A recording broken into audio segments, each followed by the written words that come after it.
Cet été, en partant en vacances, je voulais visiter Marseille pour la première fois, voir ma famille, mes amis et rentrer tranquillement. Et puis, ça s'est pas trop passé comme prévu.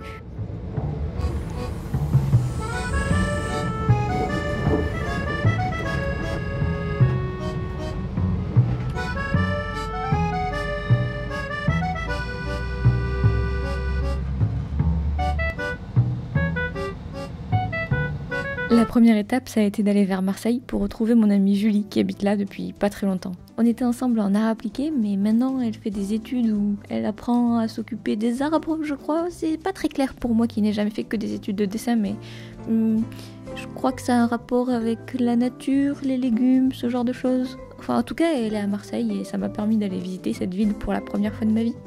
Et au risque d'être vraiment un cliché, j'ai trouvé que c'était une ville vraiment cool. Il y a une ambiance un peu à l'arrache qui m'a presque fait penser à Bruxelles. Mais contrairement à Bruxelles, il a l'air de faire régulièrement beau. Et il y a la mer à côté, donc je dirais que Marseille gagne un petit peu malgré tout. Est-ce qu'on est contente? Ouais.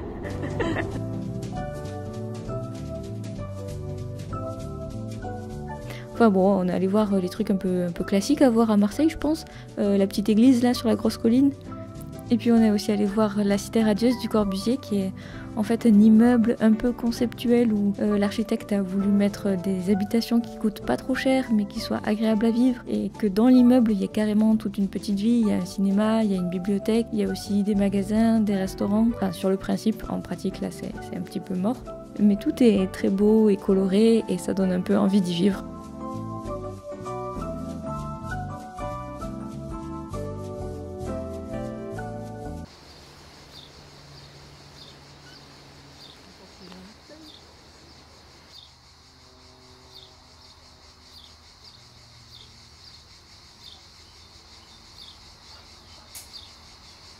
Après 2 jours à Marseille, on est plutôt allé se promener un peu dans la campagne, prendre des photos d'insectes et puis marcher un peu. On va faire des trucs en rapport avec la nature, quoi. Mais ça va, c'était cool quand même.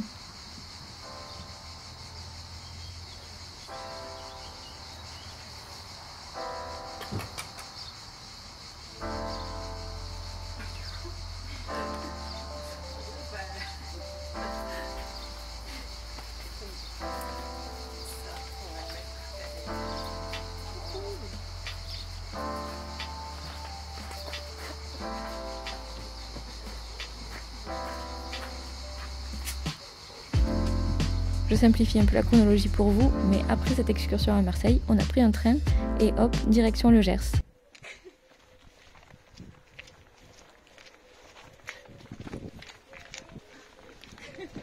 C'est bon, je passe, merci. Combien on dit? 2,7 kg. Non, 3 kg. 4. Ouais. On allait chez la maman de notre amie Cécile qui nous a accueillis avec tout notre petit groupe et on a passé une petite semaine très tranquille là-bas. Qu'est-ce qu'on est en train de faire? On est en train de décorer la maison de la maman de Clich avec des gros souvenirs. Ouais. Donc c'est une surprise pour les copines qui sont allées faire les courses. Ça va leur faire plaisir? Et ça va Elles seront émues? C'est quoi? Elles seront émues, ça va leur faire très plaisir, elles seront émues. Et en fait, juste pour comprendre, c'est nos décos de l'internat.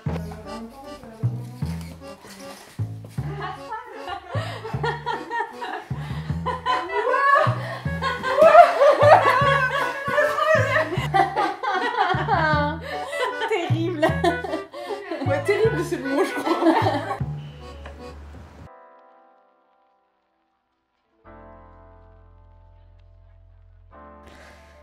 Pour être honnête, on n'a pas fait grand chose de nos journées. On a été occupés à faire des jeux, à se baigner et à faire à manger. Voilà, je pense que c'était ça, nos activités principales. Et c'était pas vraiment un problème. J'ai pas mal aimé rien faire du tout pendant une semaine avec des copines. C'était plutôt agréable comme situation.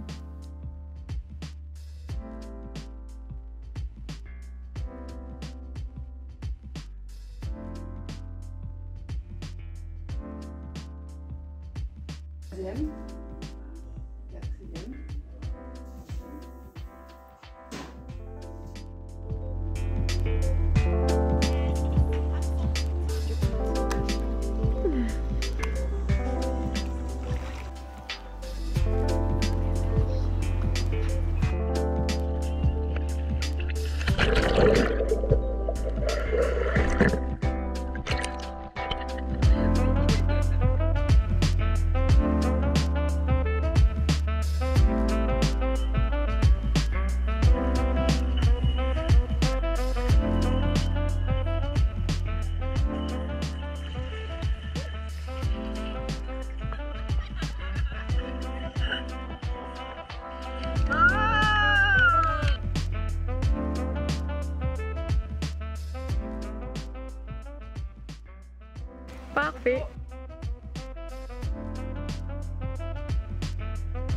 va faire de l'ésotérisme, on va appeler les esprits pour qu'ils rentrent en contact avec nous et répondent à nos questions profondes.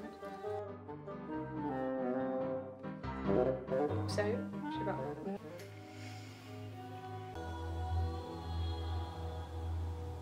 Esprit, es-tu là?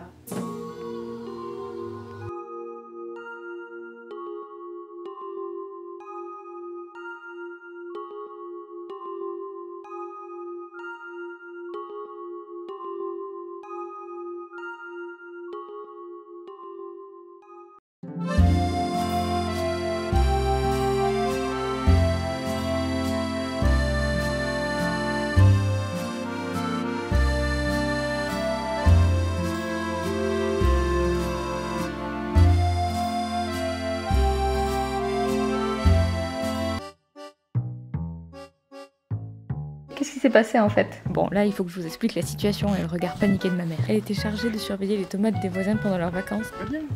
C'est très bien, tu trouves? Bah ouais, il y a plus de feuilles. Et le jour de mon retour, elle s'est rendue compte qu'en fait tous les plants étaient cramés, que les feuilles étaient noires et en train de tomber, et que ça allait pas du tout, et que les voisins rentraient le soir même, et que ça allait faire un incident diplomatique de voisinage inouï. Donc du coup, elle m'a embauché vite fait. J'ai passé des heures, les mains dans la boue, à essayer de sauver ces pauvres tomates. Ma mère était catastrophée, et tout ça pour qu'on apprenne quelques jours plus tard qu'en fait il y avait une petite maladie qui courait chez les plants de tomates de la région, et que c'était certainement pas la faute de ma maman. Qu'est-ce que tu essaies de faire? Que tu le suis, que ça arrive juste sur toi. Prête? Oui. 1, 2, 3. Arrête de vouloir m'assommer, maman. Je vais essayer par 1, 2, 3. Mais c'est trop raciste. Oui, j'entends, mais... Tu vas faire les effets de... Mais merci de participer à En fait, ce qu'il faut la créativité de mes vidéos.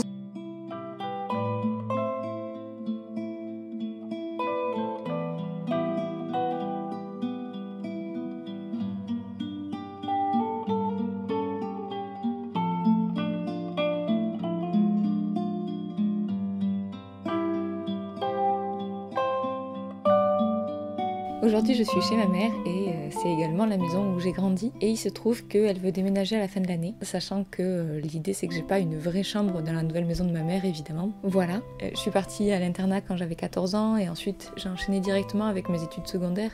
Donc ça fait quand même un moment que c'est plus une chambre où je vis vraiment ici. Mais j'ai toutes mes affaires qui sont stockées, bien sûr. Et puis ça a quand même été ma chambre d'enfance, donc ça me fait un petit quelque chose de me dire que bientôt je pourrai plus y venir. Mais c'est la life. Il faut que je trie tout ça.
Alors ça fait 3 semaines que je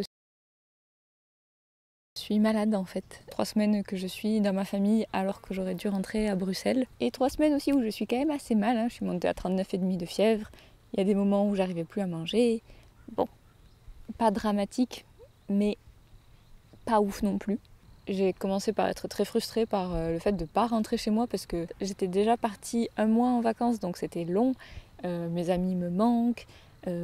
J'aime bien être chez moi quand même. Et au début, ça m'a saoulée, alors que en fait, j'aime beaucoup être chez mes grands-parents, j'aime beaucoup être avec eux.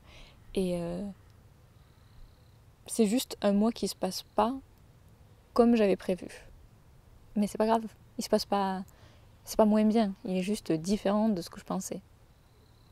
Voilà. Alors, bonjour Zizou. Bonjour Marie. Je me demandais si tu pouvais nous expliquer ce qui s'est passé en fait ces dernières semaines pour moi. Ah, ben écoute, tu nous as fait des surprises. Hein. D'abord, la première surprise, c'était de venir nous voir. Enfin, c'était pas une surprise parce que tu viens régulièrement. Mais cette année, tu étais venu assez longuement. Et puis, tu es reparti une quinzaine de jours, je crois, chez des amis. Et puis, avant de repartir à Bruxelles, tu as fait un petit crochet pour nous faire un dernier bisou. La surprise, c'est que tu as été incapable de repartir. Parce que tu avais de la fièvre, tu étais malade ma chérie, tu avais beaucoup de fièvre, tu avais très mal, enfin bref, tu devais repartir un mardi je me souviens, et le mardi matin on est allé chez un médecin. On n'a pas arrêté à partir de là de faire le tour des pharmacies. On est allé à Cossa de faire des prises de sang, tu avais mal au ventre, tu avais... Tu as failli tomber dans les pommes, tu as même pleuré tellement tu étais stressée. Pas beaucoup. Aussi, tu as pleuré. Je me souviens de t'avoir dit, bon Marie, tu ne peux pas partir, mais on te garde avec plaisir et puis on va s'occuper de toi. Alors j'espère qu'on s'est bien occupé de toi. On t'a chouchouté autant qu'on a pu. Et je me souviens que tu étais très fatiguée. Et chaque fois tu me disais, oh, pardon Zizou de te donner tout ce tracas. Combien de prises de sang on t'a fait? Ça, 7 ou 8 je pense. Hein. Ah oui, sûrement. Que tu as eu les bras couverts de bleu. Tu as été traumatisée. Oui, ça a été très dur. Je ne peux pas dire qu'on ait été content que tu sois malade, mais ça a été une bonne occasion de profiter de toi. Et depuis que tu vas beaucoup mieux, j'apprécie beaucoup que le soir on papote, notamment toutes les deux, parce que Jean, c'est l'homme, alors on le met un peu de côté. J'ai eu l'impression d'une espèce de complicité qui me fait grand plaisir.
Salut!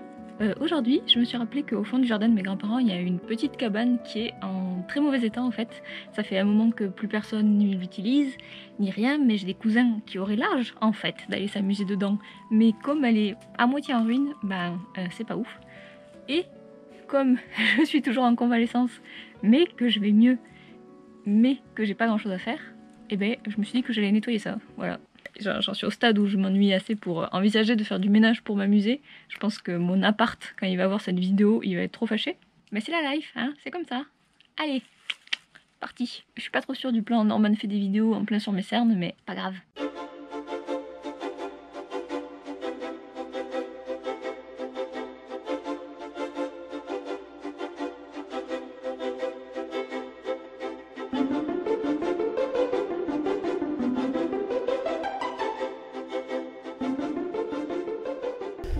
Ah ben la cabane, c'est un bon souvenir parce que c'est le souvenir d'un de mes meilleurs amis qui s'appelait Barbazan, avec qui nous étions entrés à l'école normale la même année. Il venait passer ici avec, comment ça s'appelle déjà, c'est ce truc qui sert à dormir en même temps, tu vois. Oui, voilà, l'équivalent d'un van, voilà.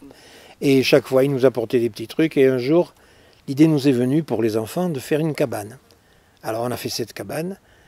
À tous les deux. On a d'abord fait un socle de ciment en béton et ensuite par-dessus on a construit le reste. Oh, ça n'a pas duré très longtemps, 3 semaines, oui, une quinzaine de jours. Oui, c'est quand même pas mal. Oui, avec le toit et tout, quoi, oui. On a installé le téléphone entre la cabane et la maison parce que les enfants étaient jeunes. Vous savez quel âge les enfants? Ils avaient autour de... Il y en a un qui devait avoir 10 ans dans le lot. Il devait avoir 10 ans. Ouais, c'est ça. Avec interdiction de nous appeler avant qu'on soit réveillés, parce que nous, doucement, hein, en été, on se levait pas tôt à l'époque. Zizou se lève beaucoup plus tôt aujourd'hui. Et aujourd'hui, Marie a bien nettoyé la cabane. Ah, tu veux que je parle? Oui. Dans la cabane, on avait prévu plusieurs choses. D'abord, il y avait, je n'ose pas dire une petite véranda, parce qu'elle faisait peut-être, je sais pas, 90 cm de large sur 3 mètres de long. Voilà, elle qui était couverte. Et puis à l'intérieur, il y avait 3 lits, dont 2 qui étaient superposés dans un sens, et un autre qui était intercalé dans ce sens-là. Alors cette partie-là était fixe, et la partie qui était là se rabattait parce que ça faisait gagner de la place. On l'a relevée avec une chaîne, on accrochait. Et de l'autre côté, il y avait aussi une tablette qui se relevait, et qui était elle aussi tenue, ce qui fait devant la petite fenêtre en verre. Voilà. Et en plus, sur ce côté, il y avait... Côté sud, il y avait des volets, il y avait une fenêtre pour faire entrer le soleil dans la cabane. Voilà. Merci beaucoup. Avec plaisir. Un conseil pour la jeunesse ou... Un conseil pour la jeunesse. Et qu'elle soit aussi active que toi, parce que la cabane, je ne l'aurais pas nettoyée, moi. Ah, t'es mignonne. Alors, en vrai, j'ai passé pas mal de temps, mais le résultat n'est pas du tout satisfaisant parce que la cabane est abîmée et il faudrait que je me mette à faire du bricolage pour que ça ressemble à quelque chose. Et je pars demain, donc ça va pas être possible. Mais je suis quand même contente, c'est mieux qu'avant. Et voilà, si je veux m'y remettre l'année prochaine par exemple, eh bien ça sera plus facile. Et voilà, le lendemain je suis allée prendre mon train et après 10 heures de trajet avec un masque sur le nez bien sûr, eh bien j'ai enfin pu rentrer dans mon petit appartement. C'était pas forcément l'été prévu, mais c'était vraiment un bon été quand même. Un conseil pour la jeunesse, pour... Un conseil pour la jeunesse, regardez les vidéos de Marie, elles sont super.